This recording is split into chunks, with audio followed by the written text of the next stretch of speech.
So hey motherfuckers and welcome to my first video. So आज मैं review करने वाला हूँ बोरुतो की मांगा का चैप्टर नंबर 51।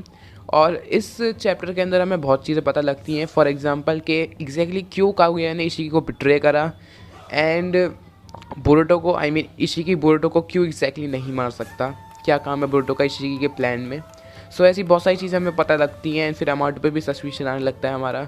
सो ये सब हम आगे डिस्कस करेंगे। और इससे पहले कि मैं रिव्यू अच्छी तरह से शुरू करूँ, जो लोग एनिमे ओनली फैंस है, वैसे तो आए नहीं होंगे लोग, एनिमे ओनली फैंस पे नहीं आए होंगे ऑब्वियसली, लेकिन अभी भी अगर आप एनिमे ओनली फैंस हो और आप मांगा फॉलो नहीं करते हो, मैं बता रहा हूँ अभी चले जाओ, बहुत बड़ी स्पॉइलर वार्निंग है, चले जाओ। And let's begin. So firstly Ishiki Boruto से पूछता है कि क्या रीज़न है कि तुम सोचते हो कि मैं तुम्हें अभी नहीं मार सकता।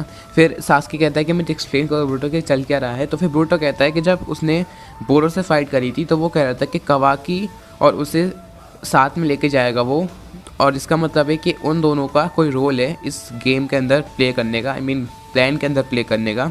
एंड इसी वजह से अभी इशिकी उसे नहीं मार सकता। एंड इस चीज़ को आगे हमें और एक्सप्लेन करते हुए अमाडू ये कहता है कि एक 10 टेल्स को अगर हमें एक डिवाइन ट्री में कन्वर्ट करना है तो हमें उस चीज़ के लिए एक स्पेशल कंडीशन होती है, और वो कंडीशन ये है कि हमें एक लिविंग ओत्सुकी फीड करना पड़ता है 10 टेल्स को, ताकि वो डिवाइन ट्री बन जाए और चाकर हार्वेस्ट कर ले।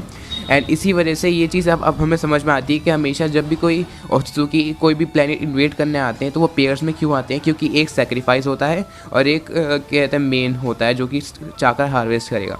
एंड ये चीज़ ये भी आती है सेक्रीफाइस, जैसे कि किंशिकी मोमोशिकी आए थे दोनों, तो किंशिकी मोस्टली सेक्रीफाइस होगा डिवाइन ट्री का एंड मोमोशिकी उसको हार्वेस्ट करते थे। तो ये चीज़ हमें समझ में आती है कि अब बोरुतो क्यों नहीं मार सकता वो इशिकी बोरुतो को। अगले पेज पर हमें बताया जाता है, दिखाया जाता है कि बोरुतो उसे थ्रेट देता है कि अगर तुम हिले तो फिर मैं सुसाइड कर लूँगा। एंड क्योंकि बोरुतो को अभी वो मरने के लिए बोरुतो को वो अभी नहीं मार सकता, तो इस वजह से वो धमकी देता है। लेकिन ऑब्वियसली वो बच्चे वाली चीज़ है, वर्क नहीं करने वाली वो इशिकी के सामने, क्योंकि यार सीरियसली तुम ओत्सुकी से ऐसे कहोगे, बच्चा समझा है तुमने। एंड ऑब्वियसली फिर सास्को से बताता है कि ऐसा नहीं वर्क करने वाला नहीं है ये, इसलिए ड्रामे में बंद कर चल। तो फिर बाद में इशिकी के सास्के को ज़मीन में गाड़ देता है बढ़िया करके, लात से अपनी। एंड फिर बोरुतो रसेंगन करने की कोशिश करता है ना, ऑब्वियसली नहीं होने वाला रसेंगन। क्या सोचते हो इशिकी को तुम रसेंगन से हराओगे सीरियसली? एंड नहीं वर्क करता वो ऑब्वियसली। एंड फिर इशिकी से बताता है कि अगर मैं तुम्हें मार नहीं सकता तो क्या हुआ, मैं तुम्हें हर्ट तो कर ही सकता हूँ ना। एंड फिर वो बुरी तरह से हाथ पैर तोड़ देता है उसके। एंड उसके बाद अगले जो पेज होता है उसमें हमें अमाडो को दिखाया जाता है। एंड अब मैं से बताऊँ, अमाडो थोड़ा सा सस्पिशियस एक्ट कर रहा है, क्योंकि फिर जैसे जो मैंने अभी पहले एक्सप्लेन करा कि क्यों कागुया ने इशिकी को बिट्रे करा, क्योंकि कागुया ओरिजिनली सेक्रीफाइस होने वाली थी डिवाइन ट्री के लिए, उसे मरना नहीं था तो उसे बिट्रे कर दिया। सो एग्जैक्टली वही एक्सप्लेन करता है कि हाँ, कि जो इसी वजह से पेयर्स में आते हैं लोग, क्योंकि एक सेक्रीफाइस और एक हार्वेस्ट करता है। एंड इसके दौरान ककाशी कह रहा हूँ, कवाकी को गुस्सा आने लगता है बहुत ज़्यादा।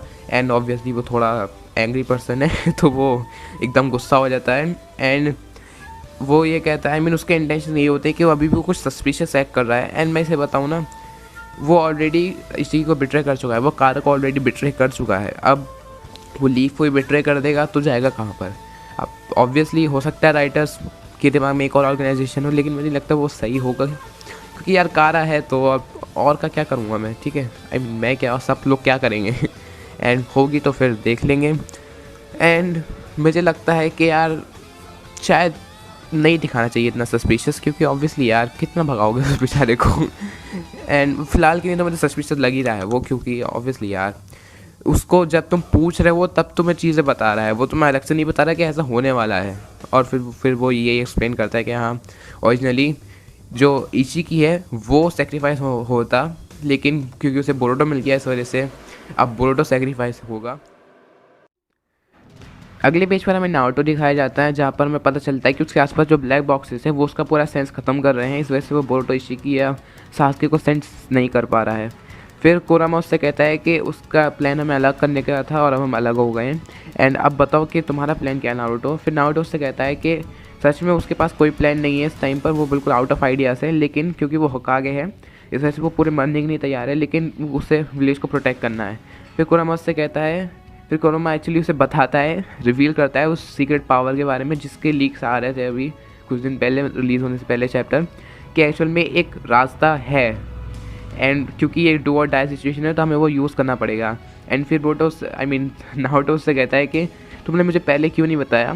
फिर कुरोमा उससे कहता है कि एक्चुअल में अगर मैं पहले बता देता तो तुम ऑब्वियसली मर जाते, क्यों वो मर जाओ, क्योंकि तुम मर जाओगे, इस वजह से उसने पहले नहीं बताया। सो अब क्योंकि ये डू और डाई सिचुएशन है तो फिर ऑब्वियसली यूज़ करना तो बनता ही है। एंड देन फिर हमें बोरुतो को दिखाया जाता है इशिकी उसे बढ़िया करके मार रहा होता है, लेकिन फिर नारुतो पैडे सेंट्री मारता है और उसके मुंह पे लात मारता है, बहुत बढ़िया। एंड फिर बाद में क्या होता है कि सब लोग सरप्राइज होते हैं, नारुतो आ गया, ओके बढ़िया, चलो अब सब कुछ सही है। एंड देन फिर नारुतो कहता है आई एम रेडी। कुरोमा यू श्योर? नारुतो मैं ये तब से श्योर था, नारुतो ये कहता है कि मैं इस चीज़ के बारे में तब से सोच रहा था जब से मैंने सोचा था कि मैं होकागे बनूंगा, कि मैं अपनी लाइफ दे दूंगा लेकिन मैं प्रोटेक्ट करूंगा विलेज को। एंड देन फिर वो ट्रांसफॉर्म करते हैं एंड देन फिर ट्रांसफॉर्मेशन टाइम। सो ट्रांसफॉर्म करते हैं। देखो मैं सही बताऊँ ना, ऑनेस्टली मांगा में उतना मज़ा नहीं है ट्रांसफॉर्मेशन में, लेकिन मुझे लगता है एनिमे में थोड़ा और अच्छी तरह से ट्रांसफॉर्मेशन दिखाएंगे तो फिर काफ़ी मज़ा आएगा मांगा में, एनिमे में देखने में इस चीज़ को। पर वो तो 1-2 साल में ही देखने को मिलेगा सीरियसली, लेकिन कोई बात नहीं, चलो। एंड ट्रांसफॉर्मेशन के बाद सब लोग शॉक हो जाते हैं कि व्हाट। सास्के कहता है तूने मुझे नहीं बताया, मैं तेरा राइट हैंड मैन हूँ, तूने मुझे नहीं बताया इस फॉर्म के बारे में। एंड सब लोग शॉक हो जाते हैं एंड यहीं पर हमारा चैप्टर एंड हो जाता है।